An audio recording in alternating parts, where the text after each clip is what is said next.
Unspoken Issues. All right, ladies and gentlemen, welcome to the Unspoken Issues podcast. We are here to talk some amalgam comics tonight. Yeah, that's right, ladies and gentlemen. I don't believe we've had the chance to talk about the big crossover that affected DC and Marvel back in the 90s, and this was a direct result of that crossover. Joining me tonight, his name is Chris Armstrong. Chris Armstrong, you chose the two issues that went up on the Facebook for the Unspoken Decade Facebook page. You pit two of them against each other, and man, was it a close battle. But it was back and forth the whole time. I know, dude. I mean, I was in there. I was watching it because I was like, oh, geez, how close is it going to stay? So I was just waiting for one to pull away, and that never happened. Yeah, it was back and forth battle to where it was very, very close, and the results of which were that much closer. So you chose JLX versus Challengers of the Fantastic. Okay, Challengers. And as usual, the one that I was kind of pulling for comes up short. Oh, no. But I like both of these. I knew when we started doing this podcast, I wanted to do Amalgam at some point because it hit right in when I was getting back into the comics after being out of it for a year and a half or so. When I first got back into it, they were doing Marvel versus DC. And I was like, oh, this is amazing. This is something, that I've been wanting to see since I started reading comics. And then after, for those who don't know, but have you ever read Marvel versus DC? Yeah, we actually covered, me and Dean actually covered it on source material. Oh, cool. So it was, because it was all put up to vote, which was so cool. Voting, for the matchups. Which I thought was awesome, but a lot of people feel that there was some misrepresentations, and I'll never forget Dean and I's conversation about Wolverine versus Lobo. Yeah, that's the big one. But yeah, that was a great crossover. I mean, something that, dude, the 90s gave us, and we are waiting 2 decades later here, and I don't know if we'll ever see it again unless Disney buys DC. That's exactly what I was going to say. Yeah, unless they buy them. Happen again. But yeah, between issues 3 and 4 of that miniseries, without getting into all the story details, there was basically the two universes were melded together, and so for a month there were, I think, maybe 13 in the first wave of Amalgam books. Half of them were published by DC, half of them by Marvel. There was Darklaw, which was Batman and Wolverine combined into one character, etc. And it was really cool. It was a really cool experience. And at the time, I didn't know. I was worried that it was only going to be one shots, but I was like, maybe they'll do more. But they were all one shots, and then a year later they revisited it and did 14 more, or 13, however many it was. I can't really remember. But so when I decided which ones that we were going to put in the vote, I wanted to do one that was published by Marvel, one that was published by DC, and I wanted to do one that was from the first wave and one from the second wave. So JLX I picked mostly because it had so many different characters. It would give us a chance to talk about all the different amalgams of the different characters that were combined. Because there's not just the JLX in this issue. There's also the Judgment League Avengers, which is a bunch of different other characters, some of which had their own single books, like Darklaw and Super Soldier. And Challengers of the Fantastic I just thought was an oddity because I really like the art in that issue. Tom Grummett was the penciler. It had the Fantastic Four and the Challengers of the Fantastic were combined. And I didn't know anything about the Challengers of the Fantastic, especially back then. I don't really know much about them now either. Challengers of the Unknown, maybe? Is that the one? Sorry, yeah, Challengers of the Unknown, yeah. Got it. Okay, I was making sure. I was like, damn, did they actually? And I own the 2 volumes. I picked up from Ollie's, the 2 essential whatever DC stuff. The DC Essentials are called. I can't even remember what they're called now. But anyway, of Challengers of the Unknown. But it's a team that I've never read. It's sat on my shelf, and I still haven't read any of it, so I don't know anything about that team. All I really know is that they're like a group of adventurers, and I don't think they have any superpowers. And the Fantastic Four, of course, are like Marvel's premier adventurers, so it makes sense to combine those. But but Challengers of the Fantastic came up just a little bit short. Yeah, we're looking at a total of 61 votes, with Challengers of the Fantastic getting 29 and JLX #1 getting 32 votes. So only 3 votes. So JLX #1. So yeah, just like you said, published by DC, according to Mike's Amazing World of Comics. Cover date April of 1996. On sale date February 28th, 1996. Our creators, according to this, has 2 writers credited: Gerard Jones and Mark Waid. Penciler Howard Porter. Inker John Dell III. Letterer Chris Eliopoulos. He is like the quintessential comic book letterer, I think. And then colorist Gloria Vasquez. All right, so let's talk about our members of the JLX before we get into the synopsis here. So we're going to start out with Apollo. Apollo is, what's he an amalgamation of there? He is an amalgamation of Ray from DC and Cyclops from Marvel, the X-Men's Cyclops. And his code or his alias is Ray Summers, just FYI. His parents were a meta-mutant fearing people, so they kept him home until he was a teen, telling him that sunlight would kill him. In reality, it made him stronger. He could direct the internalized sunlight through his eyes. Apollo followed Mr. X, who will be shortly discussed, when he formed the JLX from the ranks of the JLA and aided him on his quest to find Mariner's lost home of Atlantis, which happens in this story right here. Now, this is from DCFandom.com. So, yeah, Ray Summers, just like you said. Yeah. Then the JLA in the Amalgam universe is the Judgment League Avengers. Yes. Which is always I've always been kind of confused why they're called the Judgment League Avengers instead of just the Justice League Avengers, but that's what they went with. Should also point out for like anyone who hasn't read these before that might be listening to this, that these Amalgam books are set in a universe that has its own whole history. That's right. Like they're not new characters. Like these were all issue number ones, but like they reference, crossovers that happened between these characters in the past. Like it's basically like being dropped in. Oh yeah, to the universe like midstream. Yeah, we have a universe into an existing universe, basically. Exactly, and there's a lot of like editorial notes where there's they're talking about pretty much issues that don't exist. Right. You're just like, oh hey, check out. I think one of them was here we go, Flash and Scarlet Witch number 10 does not exist. Yeah. But there's also a reference to in the letters page to Sleuth Comics. Rather than Detective Comics, and Adventures to Astonish, which I guess combines Adventure Comics and Tales to Astonish. Okay. So Runaway. Now, Runaway is an amalgamation of who? Runaway is an amalgamation of DC's Gypsy, who I'm not really very familiar with. Me either. And Marvel's Rogue. Now that you could see all over. I could see Rogue. It seems mostly to be Rogue. Yeah. A lot of these characters are heavily, one character over the other one, but... Mm-hmm. Well, Runaway was a former member of the Judgment League Avengers who spoke with a strong Texan accent until the Meta-Mutant faction of the team split into an independent group, the JLX. Runaway has the power of illusion casting, which allows her to blend into her background, effectively becoming invisible. She can camouflage both herself and someone standing in close proximity. She also has the ability to absorb the essence of anyone she touches through skin-to-skin contact. Sounds familiar? This includes their personality, memories, and often their physical characteristics in the case of superpowered individuals. She also absorbs any extra abilities they might possess. This is from the amalgamfandom.com. Then we have Night Creeper. Who's this guy? Night Creeper is a combination of the Creeper from DC and Nightcrawler, another X-Men. Most of these are X-Men because JLX is mostly X-Men characters. Yeah, it's all mutants, yeah. Right. So Kurt Ryder was born a meta-mutant. Okay, so DC has... Metahumans are what the superpowered characters in DC are called. There we go. So Kurt Ryder was born a meta-mutant. The details of his parentage and early life are thus far unknown, up until his short stint as a circus acrobat. He was soon kicked out of the circus for looking and smelling too freakish. In his appearance in JLA, the New Blood number 4, the other New Blood members, Apollo, Firebird, Mercury, Runaway, and Wraith, headed to New Jersey to investigate reports of a strange creature living in the wild. They discovered that the strange creature they were looking for was Kurt Ryder, now calling himself Jack, and taking the name of Night Creeper as he joined the New Blood of the Judgment League Avengers. This is from DCFandom.com here.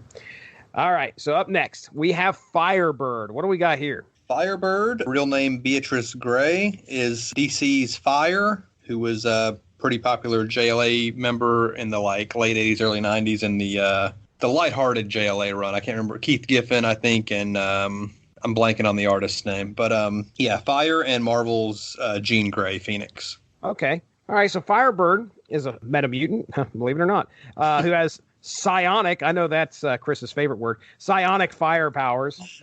Her first true debut was in JLX #1, though in the Amalgam universe, her first metafictional appearance was in JLA, the New Blood #1. Firebird would be synonymous to Phoenix, Jean Grey's second code name, possesses a power referred to as the psychokinetic fire, fiery green psionic energy that often manifests around her in the shape of a bird. She can use her ability to fly and fire blasts of green flame, straight out of amalgamfandom.com. Next up, we got Wraith. This guy, I'm reading this, and I'm trying to figure out who he's a combination of. And I couldn't for the life of me. I was like, that's Sunspot. No, wait a second. That's not Sunspot. So what's going on here? So Wraith, who is he a combination of? He is an amalgamation of DC's Obsidian, who I don't know much about. I think he's a JSA member, and I'm kind of thinking he was like the son of a JSA member. Maybe he died. I've got some vague recollections of his character. I'm thinking Alan Scott. I think he may be Alan Scott's son. Let me look here. That could be. But he's combined with Obsidian and Marvel's Gambit. Okay. And the Gambit Connect is pretty easy to make because he's got the trench coat and the staff. But oh yeah, Obsidian is the code name of Todd Rice, who is the biological son of Alan Scott and Rose Canton. There we go. Todd LeBeau was born twin brother to the girl who would become the Jade Enchantress, his sister Jenny. They were split up at birth, and while Todd found life in New Orleans, his sister grew up in New Asgard.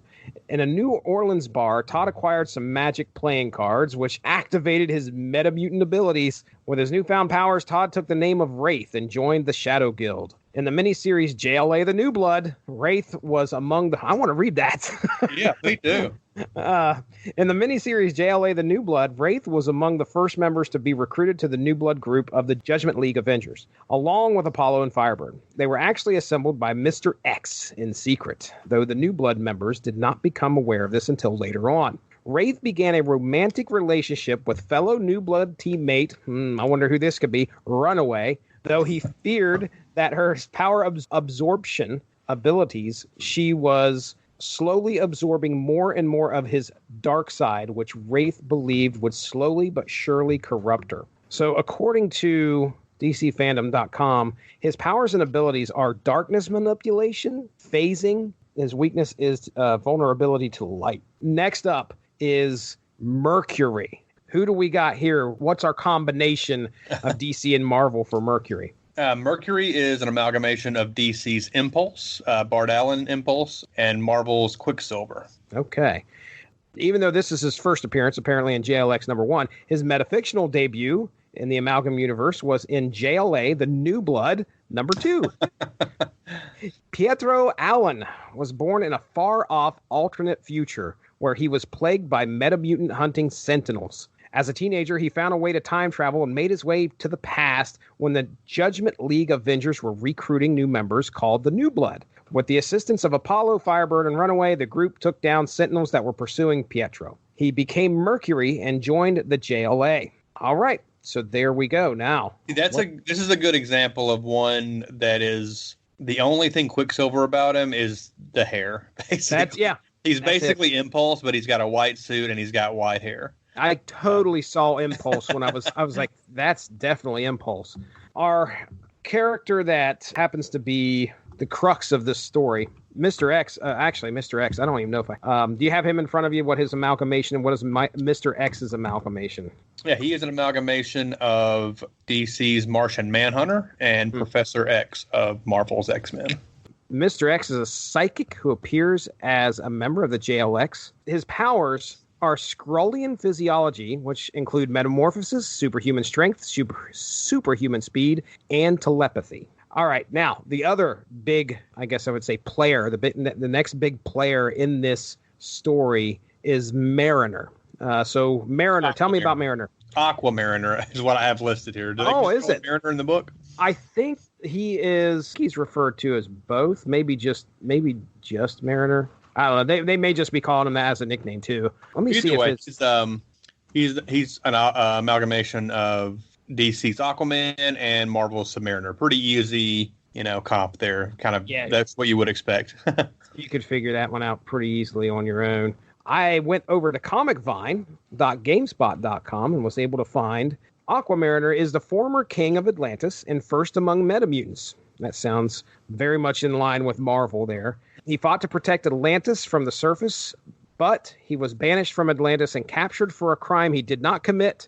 So there's our big players. Now, we open this book, and it's a battle between the JLA and the JLX. Now, the JLA, do you have the members of the JLA in front of you and who they are? Actually, the only ones who aren't listed here, I think, are Super Soldier and Darkclaw. Okay. And those are pretty obvious. They had their own amalgam books. There was a Super Soldier #1 and a Darkclaw #1. And then they also had JLX, Super Soldier, and Darkclaw also had issues in the next wave. I think it was called JLX Unleashed #1, and maybe the second wave of Super Soldier was Super Soldier Man of War #1 or something like that. Did Darkclaw have a second wave as well? Yeah, and his was really cool because it was an animated... Yeah, I remember that. Darkclaw Adventure, so it was done in the Batman the Animated Series art style. Really cool. Me and Ronnie Adams, oh my goodness, it had to have been a couple years back. We didn't do Darkclaw Adventures or whatever it was called. We did the other one, which I think it was Legends of the Darkclaw. Okay, yeah, and that was fun. I remember reading that one, and then of course the letters pages is hilarious because you know they're talking about Crisis on Infinite, whatever it was, the amalgamation thing of that, and But I remember the JLX Unleashed had like references to some big crossover that I think had Onslaught or an Onslaught amalgam character in it, and beyond just referencing it, there were like flashback panels to like show you kind of what was happening, and it was really neat. Very cool. So, well, who do you got listed there anyway? The members of the JLA. The main two, Super Soldier is a amalgam of DC's Superman and Marvel's Captain America. Darkclaw is probably the most famous amalgam character, most popular. Absolutely. He's an amalgam of DC's Batman and Marvel's Wolverine. And then the other members, we've got Angel Hawk, who is an amalgamation of Hawkman from DC and Angel from Marvel's X-Men. Canary, also known as Dinah Barton. She's an amalgamation of DC's Black Canary and Marvel's Mockingbird. This is a pretty neat one. Captain Marvel. Oh, yeah. Amalgamation of DC's Captain Marvel and Marvel's Captain Marvel. That's great. Which Marvel's Captain Marvel, it's not the Carol Danvers Captain Marvel, it's the Marvel. Yeah, Marvel. Who died in a famous Jim Starlin story in the early 80s, I believe. But so yeah, it's it's DC and Marvel's, both their Captain Marvels. Goliath, which is an odd one. Goliath is Oliver Queen, and it's an amalgamation of DC's Oliver Queen and Marvel's Goliath. And then they also have that's Hawkeye. Weird. Yeah, that's I know. And then they have Hawkeye, Clint Archer, who's an amalgamation of DC's. It just says Green Arrow, and I'm assuming it's supposed to be Connor Hawke, maybe. So Green Arrow and Marvel's Hawkeye. Okay, all right. Now I was going to say Oliver Queen and Goliath. Yes. And then we have Hawkeye, I assume Clint Barton. Yes. And some we were thinking his code name is, or his civilian identity is Clint Archer. Okay. All right. So we're thinking that was what was the other name of the other Green Arrow was Connor Hawke. So I don't really understand what they were going for. Clint Archer is just a generic, they're calling him Archer, I guess, because that's what he does. Another odd thing is that Goliath is Oliver Queen and Marvel's Goliath, when in Clint Barton's history, he was Marvel's Goliath. That's what I was thinking. I was like, okay. So here's the history for Clinton Archer. Clint Archer, better known to the world as Hawkeye, developed his extraordinary archery skills through ardent study at a monastery in Tibet. His skills are strong enough to have him become a member of the Judgment League Avengers. He currently has a strong romantic attraction to his teammate Canary. However, her emotions are torn between Clint and their other teammate Goliath. That sounds like Connor Hawke. I believe he was raised in a monastery and learned his skills that way. So I'm guessing that's amalgamation they're going for. I like it. All right. Well, here, let's get into our synopsis of the book. After being framed by Will Magnus, the Mariner is captured by S.H.I.E.L.D. and the Judgment League Avengers. Mr. X assembles a team called the JLX from the ranks of the Judgment League Avengers to free their fellow Metamutant. Now, as the two superhero teams battle, emotions run high as former friends and teammates face each other. When Angel Hawk is injured, not really though, thanks to some trickery by Mr. X, the JLA leave the battle and the JLX escape with Mariner to go below sea to recover a powerful lost artifact, the Serpent Crown. Barely escaping death as the pressures nearly crush their submersible, the team reaches the lost city of Atlantis. Finding the city empty, the team is now face to face with a pack of Sentinels led by the current possessor of the Serpent Crown, Magneto's brother, Will Magnus. Soon a battle rages with both sides letting their powers loose. When Will Magnus's robotic lover, Jocasta, is killed, he orders the Sentinels to destroy the city and the JLX in it. This leads to the JLX's mysterious leader to reveal himself as John Johns, the last survivor of a Martian race called the Skrull. And it's interesting because he has this M on the front of his face. Mm-hmm. And I'm like, I'm getting shades of Bishop, but I'm trying to figure out how and why. The Sentinels. I guess that was the way to make him seem like a mutant when he's okay. He's a Skrull clearly, and he's a Martian, Martian Manhunter. And I guess that was a way to signify that he was a mutant. The Sentinels get Will Magnus and retreat, leaving the JLX and Mariner in the city of Atlantis, intent on discovering where all of its inhabitants have disappeared to. Next issue, Apocalypso. So, all right. So there we go. That's kind of our story. Now, you said you had some of the villains listed there, which I'm just throwing out Apocalypso here real quick. I think that's the only mention we get, but he's apparently an amalgamation of Eclipso and Apocalypse. Yeah, I would think so. So, what else? What other notes you got there? The villains. Will Magnus is an amalgamation of DC's Will Magnus and Marvel's Bolivar Trask. Trask is one of the Sentinel designer, bureaucrat guys. I believe Will Magnus is the creator of the Metal Men, right, for DC. Ooh. And in Amalgam universe, Magneto and the Magnetic Men is one of the Amalgam titles. There's actually two of those. Each wave had one of those as well. Jocasta is an amalgamation of DC's Platinum, which is one of the Metal Men, and Marvel's Jocasta. Also, this is a Wikipedia entry, so I'm not sure how these are amalgamations of these other characters, but it says DC's Platinum, Marvel's Jocasta, the Sentinels, and Millie the Model. Millie the Model? Maybe she looks like Millie the Model. I don't know what Millie the Model looks like. I just How in the world? That's a deep cut right there, man. Did they have amalgam cards at one point? I don't know if they had a full series of just amalgam cards, but I remember I bought a pack of Marvel versus DC cards, and I got a Dark Claw card where it was one of those like motion cards where if you tilt it one way or the other, the image changes. Yeah, I know what you're talking about. And so it was an image of Batman, an image of Wolverine, and then an image of Dark Claw. It was one of the coolest cards I ever had when I was a kid. That is awesome. It says Jocasta was, now this is off Comic Vine, Jocasta was Amalgam's version of Jocasta and Tomorrow Woman. Who the heck is Tomorrow Woman? Anyway. I'm not sure. That's a Marvel character? Or that would be a DC character. Yep, it's a DC character. They don't mention Millie the Model, though. Do not mention. That's exactly what I was trying to figure out. Do you know the history or who Millie the Model is? I just know that she's a Marvel character. I don't really know anything about her. Millie the Model was 1940s. Millie the Model was Marvel Comics' longest-running humor title, first published by the company's 1940s predecessor, Timely, and continuing through its 1950s forerunner, Atlas, to 1970s Marvel. Now, I think that, she was written by Stan Lee. Stan Lee wrote the book. I remember that being a big thing.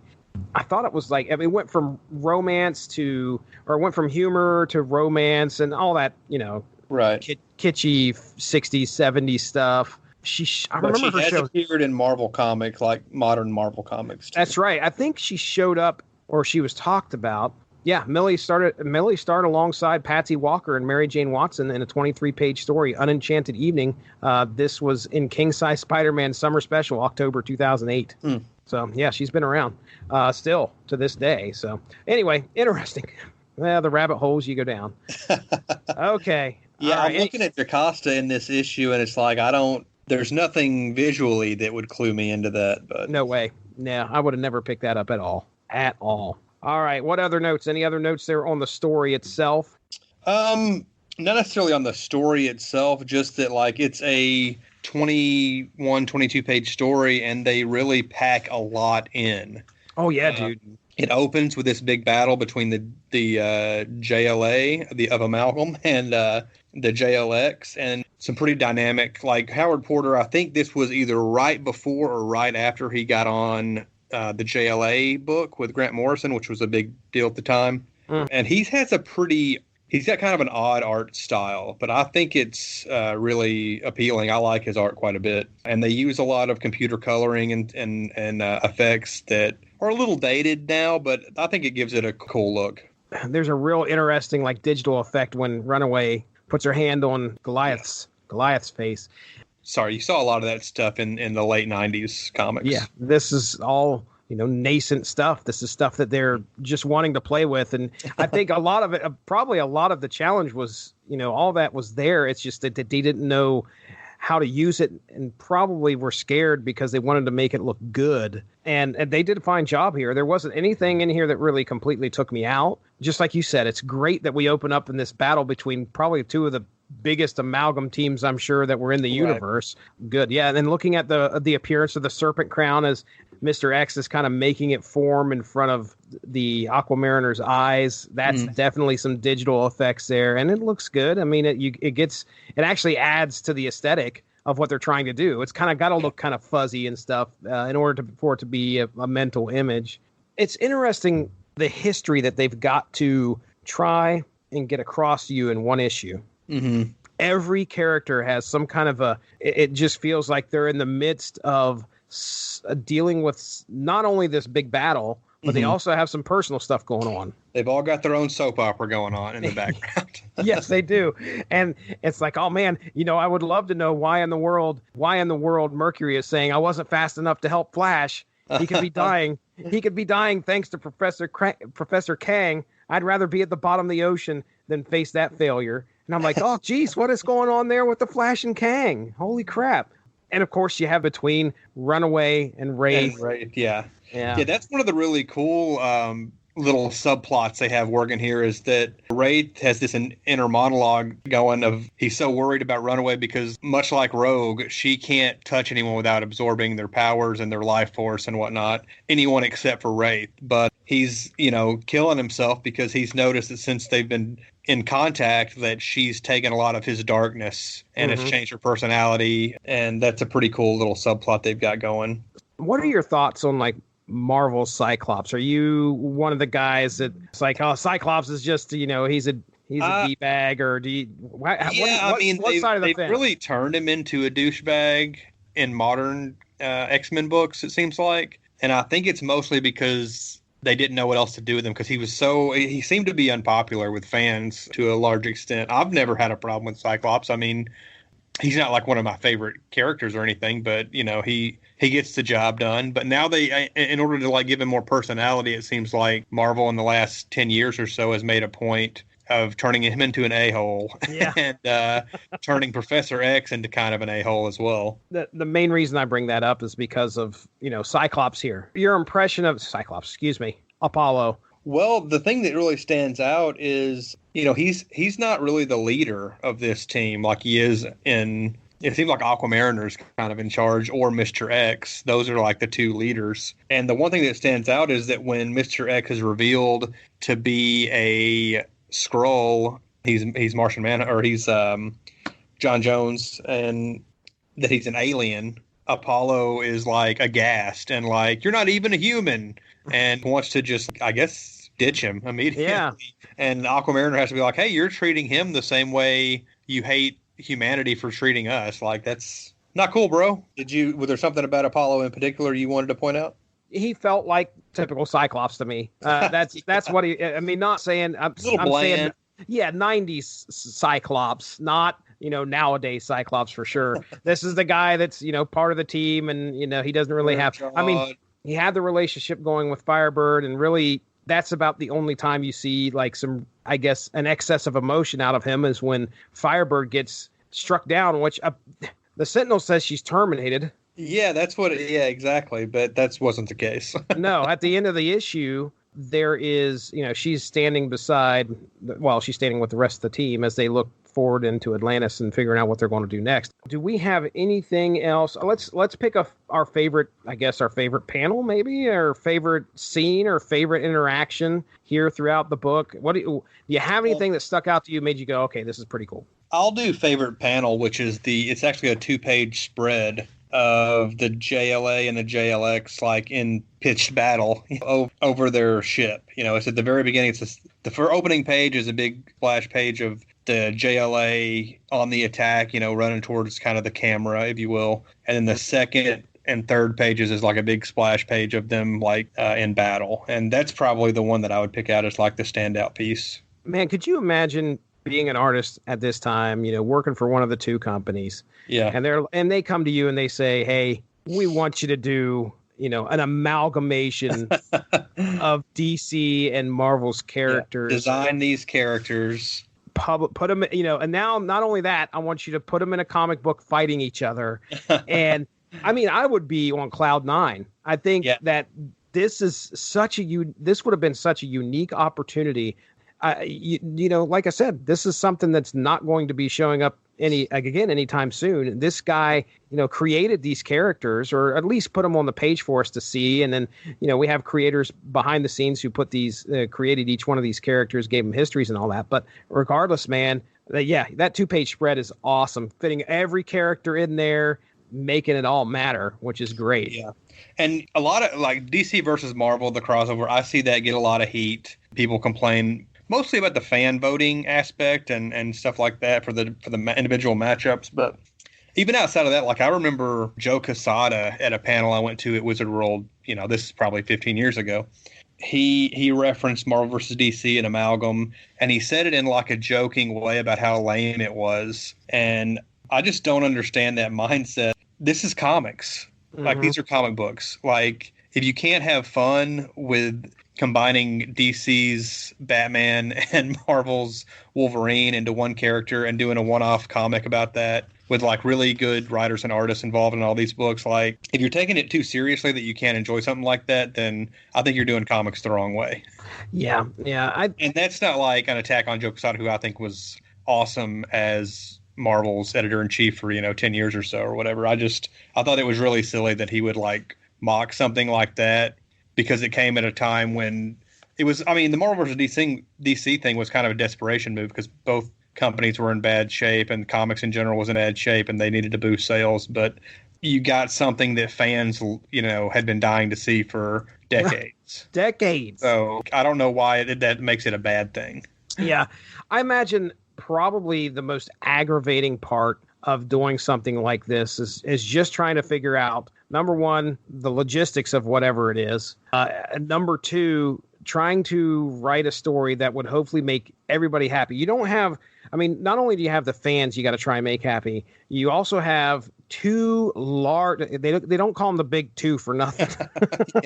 You got two of the biggest comic book companies out there that are putting their product together. Just looking at DC versus Marvel, they're taking their products and they are putting them out there on the line for people to pick from. And I think, as far as I think letting the people pick was probably the only safest way to do that, because then you have the possibility of, okay, who won in this, which CEO or whatever big shot, was able to argue the best. And unfortunately, just like, again, referencing Wolverine versus Lobo, the results are going to be based off of a lot of times popularity. But, if somebody would have walked in and had to argue that, don't even put that in your company's hands. Put that in the fans' hands. That way you don't, all you have to do is worry about them picking it and you writing a story about it. Yeah, I just think it's something that you should sit back and you should look upon what happened and be in awe. Just be in awe of what occurred. Especially now when like we were saying earlier, unless Disney buys Warner Brothers, we're not going to see these crossovers anymore. Mm-mm. Marvel and DC don't want to intermingle. They're on opposite sides of a line, and they're not going to do these crossovers anymore. They're definitely not going to do anything with Amalgam, anytime soon. I think Marvel probably feels they stand the most to lose because they don't want to maybe they may fear that them crossing over with DC is acknowledging the competition. Yeah, giving them too much attention. Mm-hmm. Or DC probably would be like, hey, bring it on. We could probably use a little bit more. I mean, they're doing fine comic book wise, but it's just like, I hate to see Marvel be that protective of their brand, but I understand it. I mean, it's all corporate. It's all corporate politics. And unfortunately, the fans just aren't going to get anything like this again. Right. So not for a while anyway. And it may take a few big moves before it ever does happen again. All right. I'm done talking about all that. Real quick. I don't know about everyone, but most of these, if not all of these, had like a letters page at the end of the issue. Yes. This one was called JLX Press. Mm-hmm. And so they also had these, I'm sure, these letters, quote unquote letters, I'm sure were just generated in-house and gave them questions that they could answer, and a lot of it was referencing, like we said, other comics like Sleuth comics and other crossovers and other characters that didn't actually appear in the amalgam waves. And although I don't see any listed here in this letters page, I have heard on other message boards and on comments and stuff where in the 70s and 80s especially, there were people who wrote into comics on a regular basis. Yes. And you got to where you would recognize people like the most famous one I can think of is Uncle Elvis. There was a guy who signed all of his letters, Uncle Elvis. He would write into Marvel all the time, probably DC as well. And apparently in some of these letters pages, they take like famous letter writers and they amalgamize their names as having written some of these letters. I haven't looked to see where those are at, but I've seen people reference that, so that's kind of cool too. We've got to look to see if Parker Center, New York actually exists. I want to see if Parker Center, New York. I doubt it does. It is probably. Is there a Parker Center, New Jersey? Maybe not. That's not. No. So Parker Center, yeah, they probably amalgam a ton. I mean, if you look at the last entry on the letters page. What was cool is they start naming creators. Mm-hmm. Yeah, I was going to mention that too. Yeah, Everett Williams. Let's say I'm sure that the Son of the Seas creator Everett Williams. So I'm sure that's an amalgamation of something. But down there below that, it says they can stand to learn from his leadership in the same way that you guys obviously have from the classic greats of this business, like Williams, Stan Schwartz, yeah, and King Kurtzberg. I know Stan Schwartz is Stan Lee and Julie Schwartz. Yep. Well, so Jack Kirby, born Jacob Kurtzberg. There we go. Kirby was so great they couldn't even mingle him with anybody else. That would just bring it down. You know what? He did do both Marvel and DC, so maybe that's why. Yeah. Maybe that's why they did that. Well, that's pretty cool. They reference some of the other amalgam characters, and this Vincent Tompkins, who's asking some questions here. Yep. And he asked for guest appearances from a few different Spider-Boy and Speed Demon are books that came out. And then there's Sunstorm, Metamimic, and one that I was surprised to see, which is Extreme Works. Okay, so combines the two most 90s teams from Marvel and DC. So one's going to be, tell me if I'm right here, one is Extreme Justice? Yeah. Okay, and what is the Works one? Force Works would be the other. Force Works, there we go. Okay. All right. Well, that's exactly I'd never where noticed that before, but I read all these letters again when I reread the issue, and I was like, well, I had never put together that Extreme Works was a Extreme Justice and Force Works amalgam. Oh, it's great. Yeah, they mention Lord Nimrod and his extremists. We also have, now that she's been dumped by the JLA, will run away, rejoin the Brotherhood of Injustice, and her mother, Ms. Teak. I'm not sure who Ms. Teak is supposed to be. Obviously, it's Mystique. The cash version of Comic Vine says an amalgam character of Ms. Teak, who is a combination. Oh, this is hilarious. Mystique, okay, and Ms. Tree. All right, get it? Teak Wood. I see. That's funny. All right. So anyway, yeah, I love the letters pages. Just how interesting and how full of amalgam history the letters pages are. Yeah. I mean, a lot of creativity went into making these amalgam comics. That's the truth. let's talk about our good buddies over there on the Facebook, the Unspoken Decade Facebook page. Yes. Now we had a couple people chime in. Our first friend there, James Purcell. This was obviously prior to the declared winner JLX, but this guy was nice enough to kind of give us his thoughts on the Amalgam universe and the two books we had up there. James says, Challengers of the Fantastic is one of my favorite of the Amalgam event, so I voted for that. Sorry, James. Though JLX is cool because it also features the Judgment League Avengers for double your mashup super team pleasure. I find it interesting you're picking one book from year one and another from year two, just like you said. And he also signs off with, I love Amalgam. So, yeah, we appreciate your comments there, James. And then Ivan Ronald Shablotsky. I apologize if I'm mispronouncing any of that, which I normally do. So, all right. So he says JLX was filled with amalgamations of second-string DC characters with the oh-so-hot 90s X-Men lineup. It was very clear that the Marvel components were more than 50% of each one.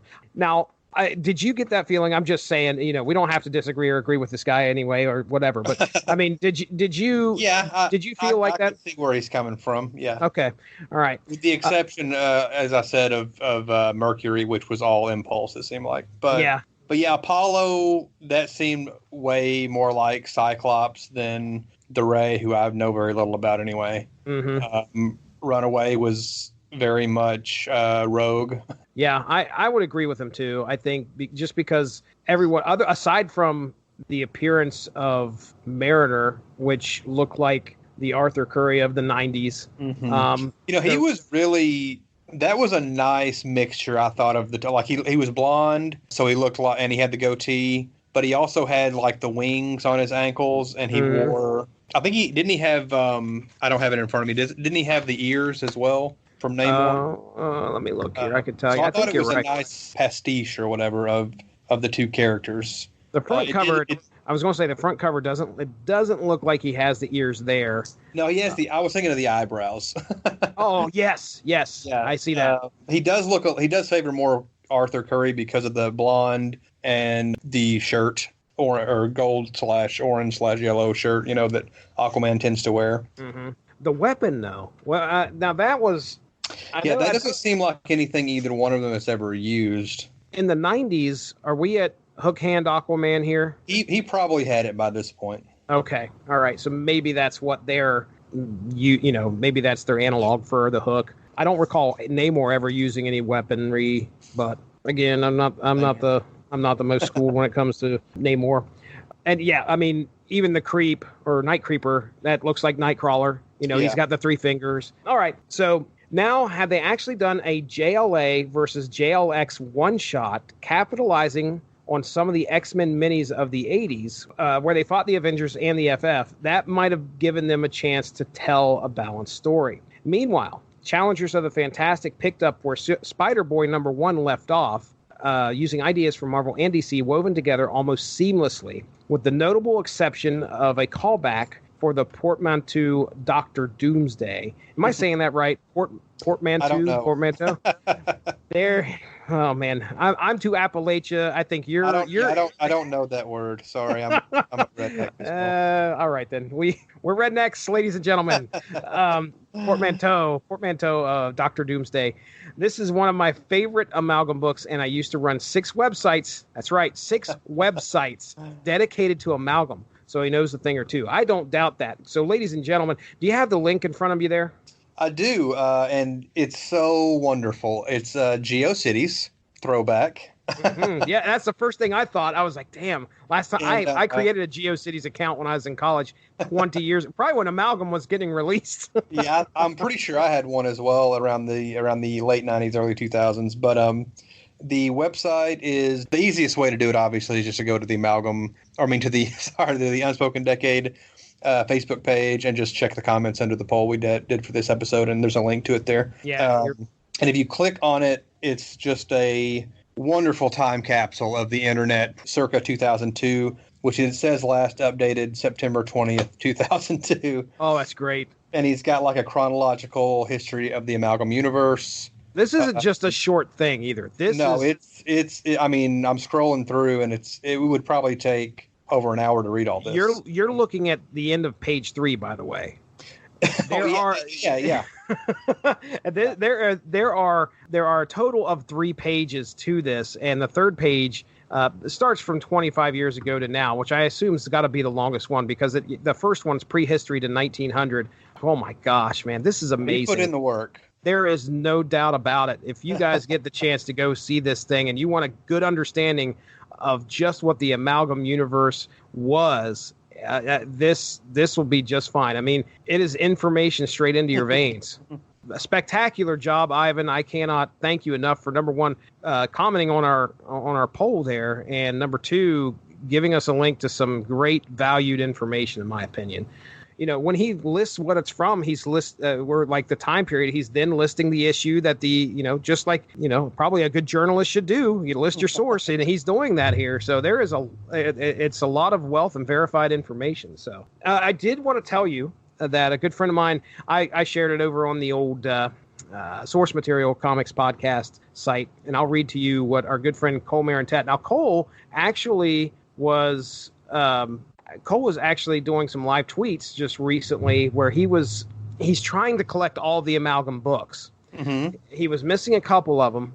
I almost was like, I'll dive into my collection and help him out. But he ended up, I think, going to eBay and purchasing the other 2 that he was missing. Our good buddy Evan Bevins says he's the guy who joined us for he joined us for Onslaught. His comment on the poll was the correct answer is all of the Amalgams.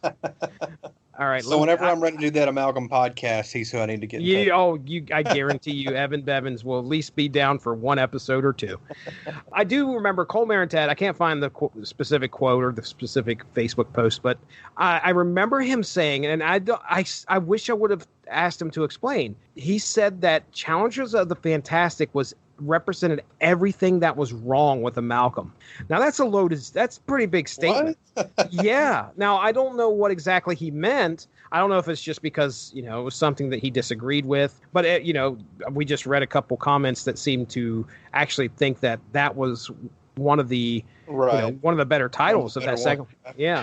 I should have had Cole explain. Maybe I'll get him involved in a tweet or something here later and see what he says. Explain yourself, Cole Marentet. All right, man, we've gone long tonight, buddy. This will be a long one. Amalgam is rich with different characters and the combinations of everything. So I'm not surprised. Yeah, there's a lot of good grist for the mill, and I mean a lot. This is a universe that again was just kind of thrown together, and the characters that maybe a good portion of the people out there that are reading comics may not even know exist. Yeah, you're not going to see these collected again probably ever. There are some collections from the late 90s you can find sometimes at comic shops, and most of the issues you can find in dollar bins. I expect that eventually, especially in the next handful of years when they start to become harder to find, that they're going to maybe go up in value just because they're going to be books that aren't going to be reprinted ever. Yeah. Most likely. I'm kind of surprised they haven't gone up at least a little bit so far. But yeah, you can still find them in dollar bins usually. You can find them online pretty easily. They're definitely worth tracking down. A lot of great writers and artists contributed to the Amalgam books. One of the ones I considered was Thorion, which John Romita Jr. did. That was Thor and Orion amalgamed. Jeff Matsuda did an issue. Dave Gibbons did a Super Soldier issue. A lot of good stuff out there. Okay, very good. All right, man. Well, we've got another one of these polls coming up here pretty soon, I'm sure. Chris Armstrong, sir, let's do some plugs. Where can people find you and look at you and do all that fun stuff? Well, nobody wants to look, but you can see my Twitter, @BrodyMan34. I also occasionally, not so much lately, but occasionally you can find me on the Source Material podcast with old Jesse, and on the UnspokenDecade.com. I contribute there occasionally. That's a great 90s comics fan site. Obviously, if you're listening to this, you're probably pretty much familiar with that already. So that's right. Yeah, lots of great articles over there. I typed in Amalgam and didn't find a whole lot, but that doesn't mean that your 90s goodness is not going to be fulfilled. Trust you me, there's plenty of great articles over there on the UnspokenDecade.com. I think the latest one we had was one on Prophet. You guys remember the Image character Prophet is called And So It Was written by our good friend Simba Fan, October 8th, 2019. Looks like it was about Jonathan Taylor Prophet. So if you guys are interested in that, definitely go and check that out. All right. Well, yeah, you can find me over at Stiznarkey on the Twitters. And just like Chris and I had been kind of talking about here, I do a podcast on the Rattleitch Broadcasting Network, who was also kind enough to host the Unspoken Issues podcast. The podcast that I do, it's called Source Material, where just about every week we're hopping into a new storyline, hopping into a new story, and we do just about anything. We've done Marvel, we've done DC, we've done just about any story from just about any decade. So it's kind of like a book club for comics, and we have a good time over there. It's me and Mark Radulich just bandying about and hanging out. So, all right, well, for Chris Armstrong, I am Jesse Starcher. Ladies and gentlemen, thank you for joining us for the Unspoken Issues podcast. We will catch you soon. Keep an eye out on the Facebook page for a new poll, and let us know your thoughts and your choice and what the next podcast will be. Have a good one. Bye-bye. Ow, ow, ow.